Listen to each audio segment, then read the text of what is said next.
تھوڑا سا اپنے آپ کو ٹائم دیں. بڑا ٹائم دے لیا سماج کو، فلاح کو، اس کو اس کو، تعلقات کو، سیر سپاٹے کو، کھانے پینے کو، کپڑے پہننے کو، بڑا ٹائم. اپنے آپ کو ٹائم دیں. آپ اپنے اعمال پر غور کریں. یہ جو بے سکونیاں ہے، بے چینیاں ہے، اس کی اصل وجہ یہ ہے کہ روح اللہ کا ذکر مانگتی ہے. دل کہتا ہے لمبی لمبی دعائیں مانگ اپنے رب کے حضور. باطن پیاسا ہے، روح پیاسی ہے، اندر تڑپ بھی ہے اور طلب بھی ہے، لیکن ہم اسے اچھے کپڑوں کے ذریعے مطمئن کرنا چاہتے ہیں. کوئی نہیں مطمئن ہوتی. ہم اچھا کھانا کھا کے قلبی اطمینان چاہتے ہیں، اس سے نہیں آتا. یہ اللہ کی یاد سے آئے گا، یہ تقوی سے آئے گا، یہ پرہیزگاری سے آئے گا. اور دنیا میں کوئی تکلیف سہنی بھی پڑے تو سہ لینی چاہیے، آخرت بچانی چاہیے. دنیا میں کوئی مشقت برداشت کرنی پڑے تو کر لینی چاہیے، لیکن اپنی آخرت کو بگڑنے سے بچانا چاہیے. ہم سارا ٹائم دنیا کو دے، نتیجہ کیا نکلتا ہے؟ ہر آدمی آپ کو اپنی اینک سے دیکھتا ہے. وہ کہتا ہے میرے مطابق چلے تو پھر تو ٹھیک ہے، اور اگر کہیں میرے مطابق نہیں چلتا تو پھر بندہ ٹھیک نہیں ہے. اپنی ہے. اور کچھ لوگوں کا خیال ہوتا ہے آپ کو یوں چلنا چاہیے، تو کچھ کا خیال ہوتا ہے یوں ہونا چاہیے، تو کچھ کا خیال ہوتا ہے اس طرح ہونا چاہیے. تو بندوں کے معیار پہ تو پورا نہیں اتر سکتے. یہ دیکھو رب رسول کیا فرماتے ہیں، اس مطابق ڈھل جائیں. دنیا میں تھوڑی مشقت بھی برداشت کرنی پڑتی ہے تو کریں، تکلیف سہنی پڑتی ہے تو سہ جائیں. کہیں تھوڑا کم پیسوں میں گزارا کرنا پڑتا ہے تو کر جائیں، لیکن اپنی آخرت کو بچا لیں، قبر حشر کو بچا لیں. چھوڑ کے آ جاتے ہیں بڑے قریبی لوگ اور پلٹ کے کوئی نہیں جاتے. آہستہ آہستہ ہر آدمی کی جگہ ایک آدمی بیٹھ جاتا ہے، کوئی کسی کی ضرورت محسوس نہیں کرتا. دنیا میں کوئی آزمائش ہے تو خیر ہے، لیکن اپنی آخرت کو محفوظ کریں، بچائیں. صحیح بخاری میں حدیث ہے، مسلم میں بھی موجود ہے. ایک خاتون آئی تھی نبی کریم صلی اللہ علیہ وسلم کی بارگاہ میں، اور انہوں نے عرض کی یا رسول اللہ صلی اللہ علیہ وسلم، میں مرگی کی مریضہ ہوں، مجھے مرگی کا مرض ہے، میرے لیے دعا کریں. نبی کریم علیہ السلام سب کے لیے دعا فرماتے، اور حضور دعا کرتے تو شفا بھی اللہ فوراً ہی عطا کر دیتے. یعنی حضرت علی شیر خدا کی آنکھیں دکھتی تھی خیبر میں، حضور نے لعاب دہن لگایا، اللہ نے شفا عطا کر دی. حضرت عبداللہ ابن عتیق رضی اللہ تعالیٰ عنہ کی پنڈلی ٹوٹ گئی، نبی پاک نے لعاب دہن لگایا، اللہ نے شفا عطا کر دی. تو سرکار دعا کرتے، اللہ کرم کر دیتا. اس خاتون نے بھی عرض کی مجھے مرگی ہے، میرے لیے دعا کرے. لیکن آج حضور علیہ السلام نے انفرادی بات ارشاد فرمائی. فرمایا اگر تو کہے تو میں دعا کر دیتا ہوں، اللہ شفا دے گا، اور اگر کرے صبر. کیا مطلب؟ مرگی کے ساتھ ہی زندگی گزارے. اگر کہے تو دعا کرتا ہوں اللہ شفا دے گا، اور اگر صبر کرے تو پھر میں دعا کروں گا اللہ تعالیٰ جنت عطا کرے گا. یعنی دنیا کی تکلیف کچھ برداشت کرنی ہے تو کر لیں، آخرت بچ جائے. خاتون تھیں، خواتین میں بعضوں کا صبر کم ہوتا ہے، لیکن اس بی بی نے چند سیکنڈ لیے سوچنے کو، 1 منٹ سے قبل کہنے لگی، ذرا بھی نہیں اس نے ٹائم لگایا سوچنے پہ، فوراً عرض کرنے لگی حضور میں کر لوں گی گزارا، دعا کریں اللہ جنت عطا کرے. آخرت ٹھیک ہونی چاہیے، اگلا معاملہ بہتر ہونا چاہیے. والآخرۃ خیر وابقیٰ، آخرت بہتر بھی ہے اور ہمیشہ باقی رہنے والی بھی ہے. آخرت میری درست ہونا چاہیے.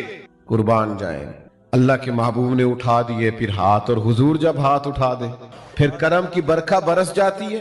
سرکار نے دعا کر دی اللہ جنت عطا کرے. وہ عرض کرنے لگی یا رسول اللہ صلی اللہ علیہ وسلم، جب مجھے مرگی ہوتی ہے تو میرے جسم سے کپڑا ہٹ جاتا ہے، دعا کرے کپڑا قائم رہے. تو صحابہ فرماتے ہیں بہت زیادہ بھی اگر تکلیف ہوتی تھی تو کپڑا جسم کے ساتھ لگا رہتا تھا. وہ بوڑھی خاتون دیر تک زندہ رہی. باہر سے جب کوئی مہمان آتا تھا تو لوگ اسے کہتے تھے جنتی کو دیکھنا ہے تو اس بوڑھی کی زیارت کرو، اسے حضور نے جنت کی بشارت عطا کی. دنیا میں تھوڑی تکلیف برداشت کرنی پڑے تو کر جائیں، اپنی آخرت کو بچائیں. اور یہ اچھی طرح سمجھ لیں اپنی آخرت کو کسی صورت بھی خراب نہ کریں، اور کسی کی دنیا کے لیے تو اپنی آخرت بالکل خراب نہ کریں. تکلیف نہ دیں، لوگوں کے لیے آسانیاں پیدا کریں. میرے پاس ایک محکمے کے دوست جمع ہو کے آگے، کافی سارے کہنے لگے ہمیں کو نصیحت کر دیں. سارے دفتر کے متعلقہ لوگ تھے. میں نے کہا میری نصیحت یہ ہے کہ جیڑا بندہ تہاڈے کول کام آوے نہ کوئی انوے نہ کیا کرو کل آئی، اگر ہو سکتا ہے تو کر دو. اللہ کے بندوں کو تکلیف، یہ جو رواج بن گیا نا بعض دفتروں میں کہ کل آنا، پرسوں آنا، پیر کو آنا، فلانے ٹائم آنا، یہ بریک ہے، یہ چھٹی ہے، اذیت کیوں دیتے ہیں رب کے بندوں؟ آپ آسانیاں پیدا کریں تاکہ اللہ آسانی کرے ہم پر. تو تقویٰ یہ ہے کہ اچھا سوچیں، اچھا بولیں، رزق حلال کمائیں، اور لوگوں کو تکلیف دینے سے بچیں. نتیجہ کیا نکلے گا؟ پھر جب قبر میں جائیں گے نا تو زندگی چونکہ اچھی گزاری ہے تو پھر قبر کھڈا نہیں ملے گی، پھر قبر میں بچھو کیڑے نہیں ملیں گے، پھر قبر باغ بنی ہوئی ملے گی. باغ. ایک منٹ کے لیے سوچنا کہ مرنا ہے تو باغ میں جانا ہے. باغ میں کہیں باغ لگا ہو تو اس میں جانا کتنا خوبصورت لگتا ہے. تو حضور نے فرمایا مومن کی قبر جنت کے باغوں میں سے باغ ہے، اور باغ اتنا خوبصورت ہے کہ جس میں آنکھ کھلے گی تو پہلی زیارت ہی مدینے والے محبوب کی نصیب ہو. آج پھولے نہ سمائیں گے کفن میں آسی، قبر کی رات ہے ان سے ملاقات کی رات. تو محتاط زندگی گزاریں، اللہ سے ڈر کے وقت گزاریں. ایک میں آج کل دیکھتا ہوں ہمارے ماحول کے اندر سب جگہوں پہ ٹائم دینے کا رواج ہے. پہلے تو کوئی بندہ سیاسی سماجی ہوتا تھا نا، اب اللہ خیر کرے سارا ملک ہی سیاسی سماجی ہے. سارے سب کا ہی کوئی نہ کوئی سلسلہ ہے. یا میں ولیمے پہ نہیں جا سکا تو چلو بیٹے کو بھیجتا ہوں، تعزیت کو نہیں جا سکا تو میں پرسوں چلا جاؤں گا. سب کو سیٹ رکھنا ہے، تعلقات ٹھیک رکھنے، ایسا بن کے رہنا ہے کوئی ناراض نہ ہو. اچھی گڈ بک میں رہنے کا شوق ہے. او بھائی بندے سارے راضی کر لیے ہیں، اللہ کو راضی کرنے کا کیا کرنا؟ بندے تو اس طرح ہوتے ہیں، حضرت فرماتے ہیں جس طرح ریوڑ ہوتا ہے بکریوں کا، ادھر والی بکریاں کھینچ کے لاؤ تو ادھر والی نکل جاتی ہیں، ادھر والی کھینچ کے لاؤ تو یہ مخلوق کا تو یہ حال ہوتا ہے کہ ایک طرف والے لوگ راضی کرو تو دوسری طرف والے ناراض ہو جاتے ہیں، دوسرے راضی کرو تو تیسری طرف والے ناراض ہو جاتے ہیں. تو اللہ کو راضی کریں، اپنے کریم رب کی رضا کے لیے کچھ کریں. وقت گزر گیا ہے، باقی کا بھی گزر جائے گا. کوئی نہیں کسی کو پیچھے اتنا یاد کرتا. بڑے بڑے لوگ چلے گئے، کام چلتا ہے تو میں اور آپ تو کسی کھاتے میں ہی نہیں. تو بھائی محتاط زندگی گزاریں گے تو قبر اشر بہتر ہو.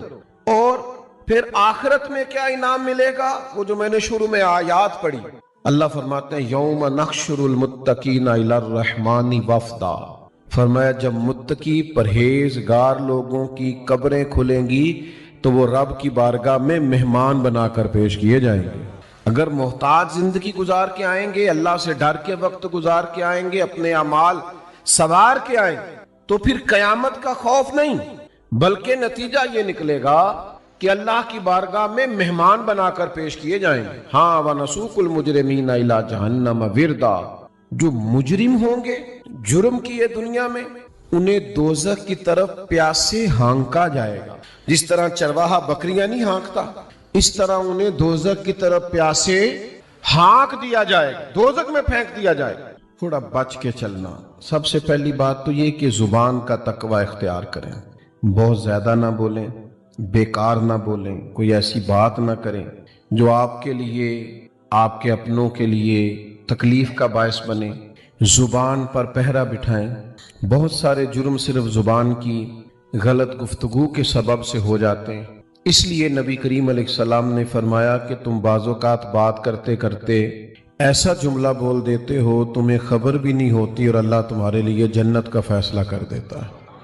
اور بعض اوقات تم بات کرتے کرتے ایسا کمزور جملہ بولتے ہو، غلط جملہ بولتے ہو، نامناسب بات کرتے ہو کہ اس ایک بات کی وجہ سے رب تمہارے لیے جہنم کا فیصلہ کر دے. تھوڑا محتاط ہو کہ بہت شوق ہے لوگوں کو گپے لگانے کا، باتیں کرنے کا، ادھر ادھر کی ہانکنے کا، تو بعض اوقات یہ زبان اللہ کی ناراضگی کا باعث بن جاتی. تو سب سے پہلی پرہیزگاری تو یہ ہے کہ محتاط گفتگو کریں. دوسری بات سوچیں، اچھا کریں.